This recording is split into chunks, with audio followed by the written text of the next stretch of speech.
This program is produced by Eagle Mountain Apostolic Resource Center. To find additional episodes of this program, as well as other content, visit eaglemountain.tv. I have never, I'm going on record right now, I've never had a harebrained idea. He's had lots of ideas that have hair on them. Did you just say I've had lots of ideas with hair on them? Yes. Okay.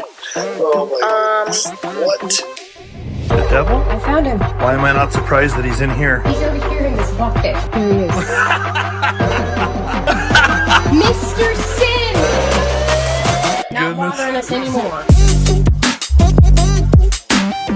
How are you doing there, Foxy? Such a beef wit.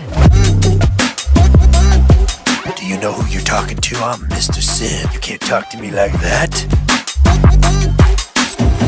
You don't have to be rude. I said beef wit. Beef wit, that's even worse.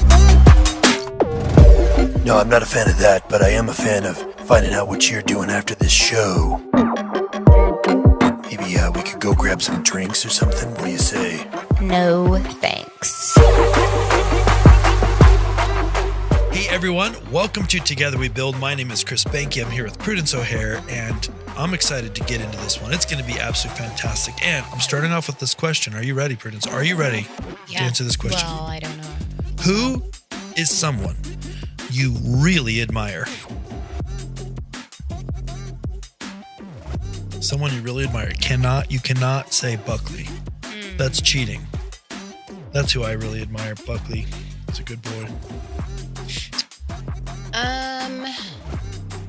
Who is somebody I really admire? Couldn't you have asked me that a long time ago so I had some time to think about it? Nope. These are opening questions for Together We Build. It says right on the top of my notes. Okay. Opening questions for Together We Build. Who is someone you really... It's not the person you admire most. Maybe this will help you. It doesn't have to be the person you admire most. It's just someone you really admire. I think I admire people who, Oh, we're going generic, are we? well, that have built their business from the ground up. You admire business people who started from nothing. Yeah. And have made it to like a successful spot. Who comes to mind?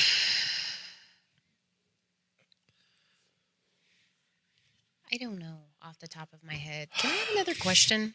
Yep. Let's go to the next one. We're just skipping the who you would admire. I admire Elon Musk. Okay, so that's who I'm tossing out there. I didn't say he's who I admire the most. It's just somebody that I toss out there. Okay, we're skipping to the next one. This isn't even our trivia, but I'm going to let you have one pass every once in a while. Okay, the next one is what is your earliest memory? My earliest memory? Your earliest memory. Man, I don't know. Well, then that's not the one. It's the one you do know, your earliest memory. Is it have to do with Rainbow Bright cereal or Big Wheels or what?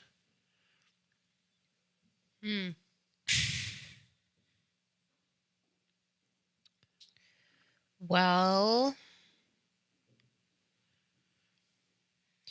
one of the memories that I have is from when I was really little. I don't know. I suspect I was probably 3 or 4. But we had this glass sliding door, and my dad and me would sit at night. It was dark, and we would see reflections in the door, and of course it was us that we saw, but he would ask me, "What do you see out there?" And I would say, "Oh, there's monkeys. Monkeys. There's alligators out there." Alligators. There was monkeys and alligators out there. Anyway, he would always repeat the same question. Yeah. So eventually, And you were I what, was 16, getting older. 17 by then? Or how old were you? No. I knew that it was a game that we were playing, but he thought it was funny, and it was just something we would play. So That's your earliest memory. maybe. That's rad. That's wonderful.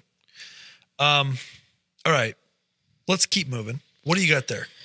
Yeah, we're going to learn another word here today. 1,200 words you should know.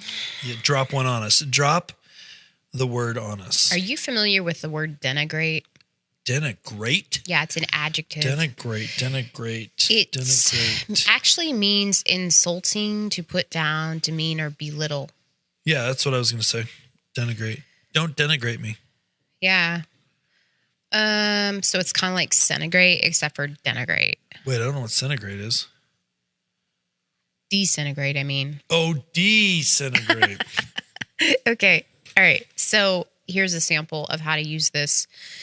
This is a quote by Henry Miller, who is an American author and painter. He says this: everything we shut our eyes to, everything we run away from, everything we deny, denigrate, or despise serves to defeat us in the end.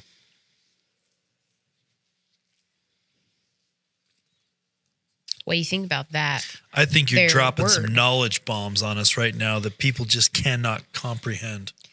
So when we insult, when we put down, demean, or belittle, we are denigrating something or denigrate. Buckley does not approve of using that word. Yeah, he never insults or puts down. No, he doesn't. He's So definitely not like that. Okay, let's get into the trivia. We're losing. We got a long way to go and a little bit of time to get there. So let's move into the trivia. Are okay. you ready? Yep. I've got my button. I'm only putting the cheers button out. You know why? You know why I'm putting only the cheers button right here? Because I am so confident in your victorious answer to every question that I only need the cheers button. Okay. Are you going to let me down? Okay, here we go. What creature has a tongue that can measure the length of its body? Probably the anteater. The anteater. Is that your final answer? Yeah. I had to go get the no button. No. It's the chameleon. Chameleon. Yeah, the chameleon. Does it actually ravel up like one of those Look, fruit roll-ups? All I know is that in the cartoons, it does a fruit roll-up maneuver, and Yeah. it has to in order to get it, which is a little bit weird to me that it would actually be that long, but whatever. Okay, next trivia question. What is a group of parrots called? Nope. Group of parrots. Yeah, a group. You know, like a flock for geese. What about a group of parrots? What's that called? Um. Come on, you know this. Okay. I'm keeping the no button handy, though. Newscasting group. A newscasting group. It's a pandemonium. Oh. Pandemonium. That's a crazy pandemonium. I thought that was like craziness or something. Okay, next trivia question. Here we go. What type of farm animal can sunburn? A pig? A pig. Congratulations. Well, I didn't actually know that. I guessed it. What? Guessed it Because they have pink skin? Yeah. So they sunburn easily? They don't have any like fur or hair to cover their body. I thought pigs have hair, right? No, they have little. In the special cartoons, hair. they don't have hair. They have little But special in real life, hairs. they've definitely got hair. No, well, It's not like fur, It's but not a boar. You're thinking of a boar. I am. Yeah, boars This in the question's wild. a They bore. might have pigs. Let's move on. Okay, next trivia question. Last trivia question. What is a male duck called? Not one that's confused about his mallard? gender. A male duck called. Is that your final answer? No. I don't know. A drake. Oh, drake. man. I Did thought you know was that? A certain Wait, brand did you know of that? duck. No, mallard is. Did you know? Oh, yeah, I'm confused. Yeah, you botched Drake is a male duck. botched that up. Oh. Hardcore. You hardcore botched Yeah. that. Okay, so enough trivia. I would say I'm going to start rating your I'm going to start giving you a grade. And I would say that's a solid C+ trivia today. I Solid would C+. say that's generous. It should probably be like an F. I'm grading on a scale. Grading on a scale. You didn't get an F? Are you kidding me? We only had 4 questions. You got one of them right. So so that would be a D. and I mean, I think actually technically it would be an F, but we're gonna go with it. It's totally good. Okay, so this episode, we're digging into this episode, and I don't know if we're going to do this for all of these, but for the next 2 episodes, we're going to go after and kind of dig deeper into a couple of messages that Bobby Hobby, who's our senior leader at Eagle Mountain, has been giving. Now, he's going through a period of time in 2024, the year 2024, where we're unpacking some things that Eagle Mountain and the church at large are called to. And we're starting with kind of these 5 different areas. And so we're going to dig into a couple of those messages. They were absolutely fantastic. You can find the link to those in the show notes. So that'll take you over to Eagle Mountain TV. And I highly recommend that you actually take the time to go through those. So really, really applicable. Whether or not you're part of Eagle Mountain or not does not matter at all. Like, this is very universally important to the body of Christ right now. So I want to dig into those and we'll just get into it. Now, I think the best way, Prudence, what do you think? Maybe we should just watch some of these highlight videos and then we can go after that. Yeah, let's watch a little something. Okay, so I've got, for this first one, for this episode, we're going after one where we're really digging into the necessity and talking about discipleship. Don't press the keys, bro. Discipleship. And like I said, you find the link to the whole message that Bobby gave in the show notes. But this first clip that I have is a few minutes long. It's a little bit. So let's watch that clip and then we can comment on it. How's that sound? I feel like anything that happens on the outside and all those who've prophesied that over us will be a reflection of what happens on the inside. And so there's a glory that's a kabod. It's a weighty glory. It's that outward Shekinah glory where you just see the tangible, feel the tangible presence of the Lord. And those are main words for glory that is tangible. The signs, the wonders, the miracles, the things that you observe on the outside. And then there's another glory that's often mentioned, and that's to God be glory in the church, both now and forever. And that glory is called doxa. It's the glory on the inside. It's a supernatural ability for God to transform you into his image. And that takes glory. That takes power. That's not just the glory on the outside, it's the glory on the inside. And unless we have both, we usually end up being super fanatical and having zero character. Like, we have a great anointing and no character to back it up if we don't focus on the glory on the inside and we just focus on the glory on the outside. If we have so much glory on the inside and we're full of character and image, but we need that signs and wonders component, the things that make you go, signs that make you wonder. Awe, wonder, and fascination. Like, we'll live in mystery for eternity. If you don't have that, then for those people who need to open their hearts for the things that they cannot explain, there is that. So God is bringing us to places of glory because that's why we're ascending. I mean, that's just the motive for ascending, is to come into the King of Glory. It's all about the King of Glory. And we'll get into that later on in Psalm 24. So these growth cues, it's what I call grow so you can glow.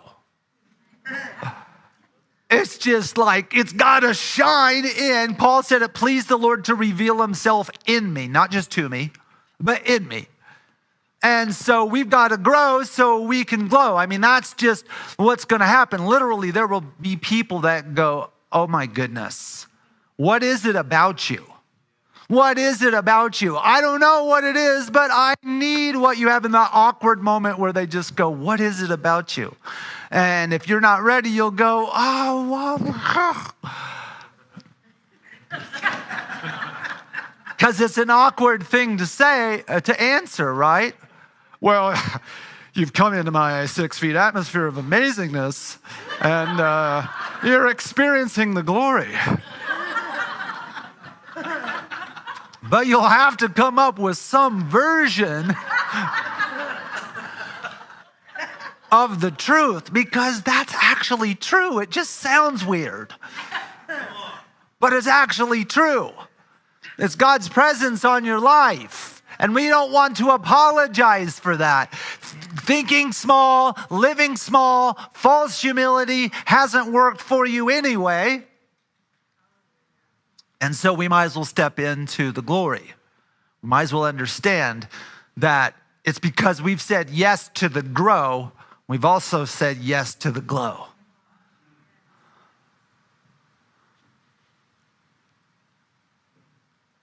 And when you say yes to the glow, you say yes to the go.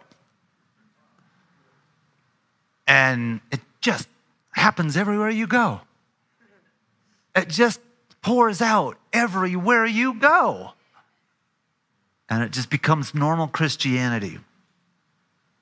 So we're going to spend a lot of time in discipleship.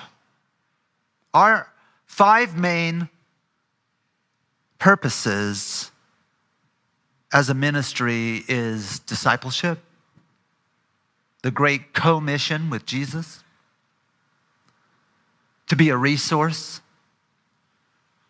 We are just a holy distribution center of the glory of God.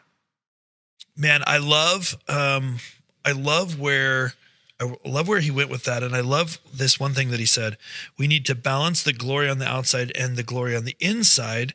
I love that, because I think there's this pendulum swing, and Bobby talked about this more in the message actually, but there's this pendulum swing that's happened with the church that's like, all that matters is the inside. All that matters, we don't need to care about the outside. We don't need to care about the outside. And then it's kind of gone back over to where, no, really, like we need to be exhibiting, like we need to be doing works, kind of, works. And the reality is that we have to like have a balance of those. What did you think about that? Did that stand out to you? Mm-hmm. So he said doxa means the glory on the inside, Yep. and Shekinah Yeah. is the outside. And both are important. And the outside is where we get into the things we cannot explain, the signs and the wonders. Right. And everything else that goes with doing miracles and healings and such. You just can't explain. Yeah. So that would be the outside. And that your character matters a lot. Yeah, it's interesting. He's talking about there's this thing that's happened, which I haven't experienced in ministry, but I have experienced in business, where people overlook bad character because like what the person can do. Right. So I haven't actually experienced that in ministry. I know there's tons of examples of famous people that, a lot of people kind of overlooked their sin, bad behavior, because they were like amazing. But in business, I have experienced this multiple times where someone, they were like even abusive to employees. And like, there's this one example in the past, many, many years ago, where someone worked for me. I had a project manager that worked for me, and this person was actually like abusive to the teams that they managed. And I went to fire this person on multiple occasions and was not allowed to fire this person because they were so good at other parts of their job. They were like amazing at it. They were brilliant. They were amazing at it. And to me, it was like, it doesn't matter how amazing they are, because they're actually abusive to these people. And that kind of creates this really rippling, horrible effect throughout the whole organization. In the culture of the organization, it became a very backstabbing, like bad kind of horrible culture, because this person was allowed to stay there. Now, I literally tried to fire them and actually wasn't allowed to. This was in a large publicly traded company. But I think that's really common, where it's like, well, we're going to overlook this really bad behavior because they're so smart, or they're so good, or they have such an incredible gift in the supernatural, or they're so prophetic. So we're just going to kind of excuse this. So I think, there's this tendency to let things go to this really horrible place because of what God has kind of given this person. And I don't think there's space for that anymore. Like, I think we're in a place where the world will see that and they'll call it out, and they're not cool with it. Mm-hmm. Yep. I think that one thing that he said in this message, which we probably don't have a clip of, but I do have 2 more short clips, oh, okay. but I don't know if they're what you're talking about. Okay. Well, the other thing that he said was say yes to the grow, which is the consumption of learning. Yeah. Yes. Of just inhaling everything. And I think that that is definitely a part of building up the inside of us. Yeah. The learning part. You're talking about the learning part. Yeah. I think that a lot of us, and I speak to myself when I'm talking about this, but we don't mind building up the inside of us, the glory inside. It's the outside that we are not really interested in doing. And I think there's, people that don't mind the outside part, but they don't really do much for the inside of them. Mm-hmm. Like they're not really stockpiling a lot of wisdom and new information and learning new levels of the Lord. They're just hung up on, let's just do a sign and a wonder, or look at all the works I can do, but they forget that part of it. So it's really important that we get both pieces nailed. Oh yeah. So when we say yes to the grow, we start building up the inside of us. Then we start saying yes to the glow, which is the outside of us. And then we say yes to the go. So in other words, we have to learn and grow and develop, and then we can go. Yep. Mm-hmm. Yeah. I think one of the things I think that just in Western culture we've overlooked a lot is that the word disciple actually means learner. And so we need to have a culture where we recognize there's always more to learn. So when you think about Jesus's ministry, he was a rabbi, which means teacher. So he comes in and he picks some learners, and then they do life together. Essentially, they dedicate 24/7 to learning. So it's thoroughly and completely a learning culture. And they go throughout their 3.5-year ministry, 3-year ministry, learning. It's almost like the first master's degree program. So they go through this environment learning. All that was necessary to equip them. At the same time, they were training on the job. So it wasn't that they weren't doing things. That was also part of the learning, but it was this purposeful environment where learning was required. And I think that a lot of times we don't spend enough time realizing that we should have this disciple mindset, and that there's always someone to learn from, and there's always someone to be teaching something to. And if we have a culture that's a disciple mindset, we're going to have opportunities to be learning and teaching. Mm-hmm. And without that, we're missing the model that Jesus set up as an example for us. Did you have another comment, or do you want to go to one of these? I have 2 other clips. Well, when it comes to the Shekinah glory, the outside piece, he mentioned that we have to have open hearts to the things we can't explain. Oof, yeah. And, for my type of person, I'm very introverted and very cognitive, very practical. I want to be able to explain things. And so this is a really hard piece for me to step into, is that I can't just explain away everything. Right. And I have really had to come to a point in my own self where I have to be okay with not being able to explain it. So that's faith. That's the faith muscle you're talking about. Mm-hmm. So you're saying, as a very cognitive person, that is very difficult. It is. And but you're not dismissing it. No. So you recognize it's important, but in order to do it, it's like a big leap of faith. Yeah, it is. Yeah. So, I mean, I can self-discipline myself all day to go and learn and intake information, but when it comes to the things that can't be explained, right, that's where I have to jump into different places of faith. Yeah, totally. Let's watch this next clip. Okay. We're connected to the Creator. Don't you think we ought to be the most creative people on the planet? And so just spending time going, what does that look like? What does creativity, hanging out with the Creator, look like?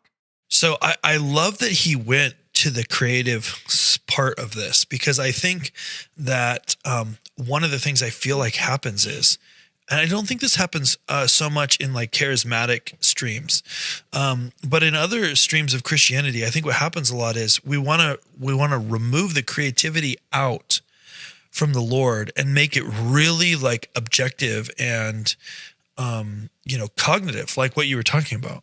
Right. And the truth is that God is infinitely creative. Right. I mean, just look at all the miracles that Jesus did, or even he didn't even do the same miracle the same way. Oh no, he's constantly coming up with new ways. It's like there's just like this creative miracle generator up there somewhere. Okay, let's generate. So for this one, you're gonna have to rub doesn't mud. Make sense. Yeah. Well, and I think that the reason that we want to remove creativity out is it's risky because it's not predictable. Mm-hmm. Just go to a modern art museum. That's like it's who dumped the bucket over accidentally and then put it up on the wall and said, this is art. Like art, that's not, I don't mean to dig on art, but I'm just saying like art is not predictable. So I shouldn't say art. Creativity is not predictable. Just in its nature, creativity is kind of like messy, and we don't like messy. You're very cognitive. You don't like messy, right? Mm-hmm. Well, I do if I'm creating something though. Like I don't mind it. But you're saying with the things that you feel like you need to know that have to do with eternity, you don't like messy. Oh no. Right? Mm-mm. Nope. I'm not saying, hey, it's time to create something. A nice, tight little memo that's handed to me. Here is your with bullets. Here's your bullet points. Here is the boxes that you stay in, and you do this, and you're golden. But what Bobby is saying here, and I think what the Lord is showing us through Scripture, is part of the mindset of discipleship is tied to the learning from the Lord in creativity and understanding that God is a creative God. Right. Yeah. Exactly. Expecting the unexpected when it comes to the Lord is not something I love to feel. But let me ask you this, Prudence. If you this is a little bit of a weird turn on this, but if you were to look back at the last, let's just say 1 year, you can look back and, first let me ask you, can you look back and see the Lord's hand over and over and over and over again? Yes. Okay. Did he do the things that he did with you in your life this last year in a way that you would have predicted 1 year ago? No. So part of what I think we have to learn as a disciple and with a discipleship mindset is we have to learn to become comfortable with the creativity of the Lord in the way he delivers his promises, which isn't the best for a cognitive person. When I say isn't the best, it is the best. It's just not the most comfortable. Right. No, it's not. It's not. It's not comfortable. You got something more to say? Should I go to this last clip? Yeah, go to the last. Let's go to the last clip. You have to create a headquarters of prayer in your house. And I don't care if it's a 10 by 10 and you're just doing this and you're just getting it on and you're proclaiming, speaking things that are not until it happens. The first thing I raised from the dead was a dog. Yeah, I got hit by a car and the lady brought it to me and it was her puppy and she was just like, puppies are like family. And she was screaming and crying and he had 0 heartbeat. I said, you come to life in the name of the Lord.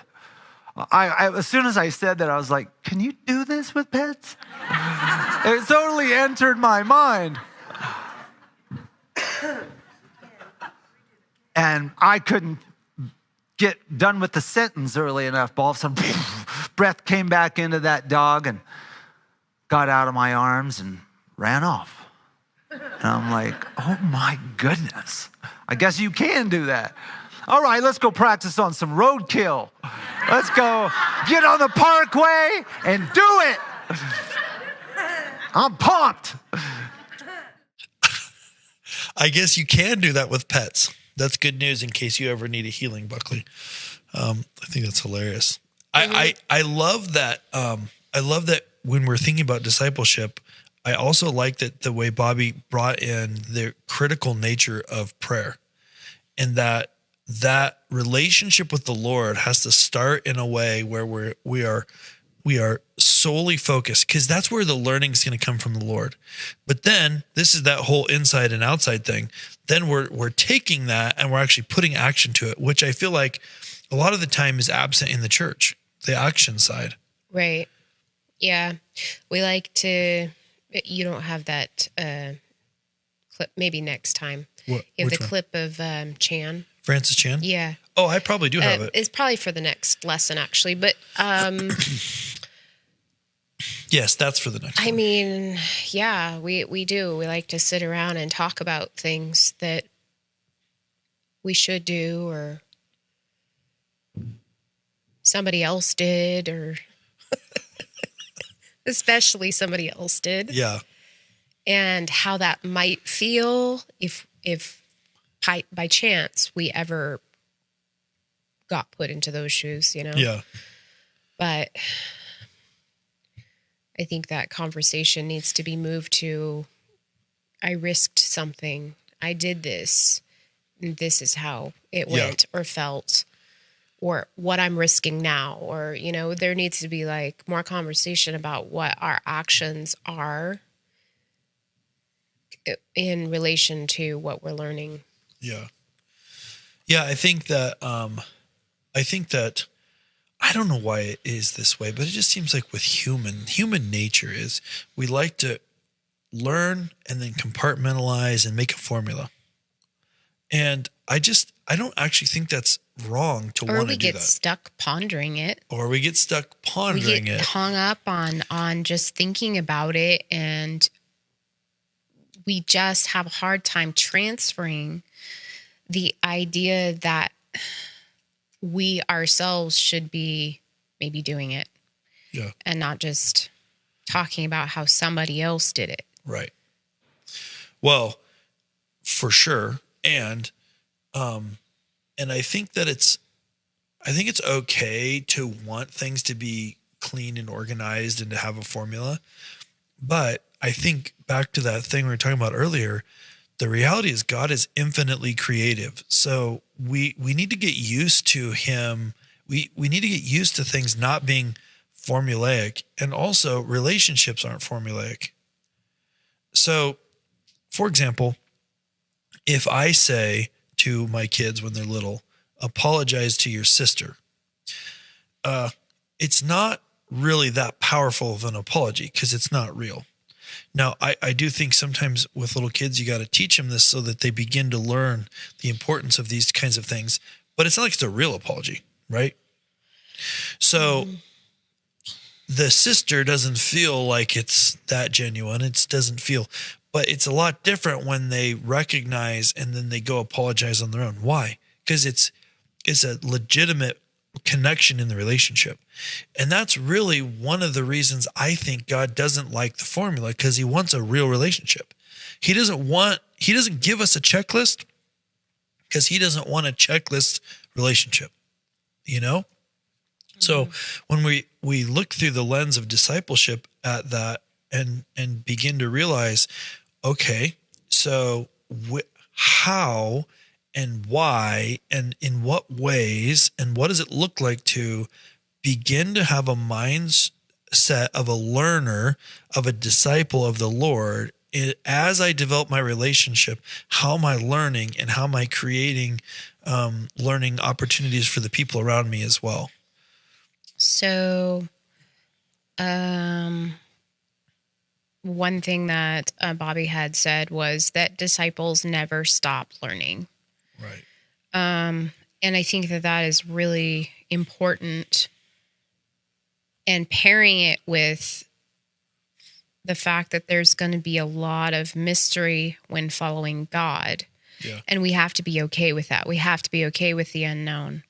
So we don't ever pull up the brakes on learning, ever, because he is infinite in the new things that he will bring to us to understand about who he is. Yeah. Forever. Forever. And the Bible says that we will for eternity be. And I'm not learning talking new about things. just like, who James's brother was or cousin or, these. You mean the Bible, James? Yeah. These just different things. We're talking about the mysteries of God that he says he will reveal to us. Yeah. And that is something we have to understand about God. We don't always get to cognitively lay it all out how it's supposed to be. And the plan goes this way, and this is how it's supposed to be, and supposed to be, and supposed to be. We got to stop with the supposed to be's. Enough of the supposed to be's. And I love supposed to be's. Yeah. I absolutely love it. So help me understand that for a second. When you say we have to stop with the supposed to be's because we've kind of predefined and figured out what kind of nice box we think we want God to be in, or not even that. We're not even necessarily trying to put him in a box. We just think we understand the box that he is in. Yeah. And you're saying what? You're saying we need to purposefully make sure we don't do that? Well, I think that, scripture says that man makes the plan and the Lord dictates the path that the plan goes, or maybe it doesn't even go that way. Right. We do have to have some strategy and some goal and direction of Yeah, where we're going, 100%. but to get hung up on the supposed to be's basically takes away the idea that God is in control. Totally. It removes him out of the picture and puts us in control, which is fallacy Right. in and of itself. Totally. But we like to sit there and dwell on it, Yeah. thinking that we are, Yeah. and we're not. And the sooner we can get past the idea that we actually are the ones the idea that we are the ones that set the supposed to be's. Right. You're saying the sooner we understand that we were the ones that created all of the Supposed to be's. boundaries, and realize that it wasn't God, kind of going outside the boundaries. He didn't set those. We did them a lot of times inadvertently. Yeah. Like we don't realize we're even doing it, but sure enough, we are. The sooner we can kind of develop this mindset of learning. Is that what you're saying? Mm-hmm. The mindset of learning that it never, ever, ever should stop.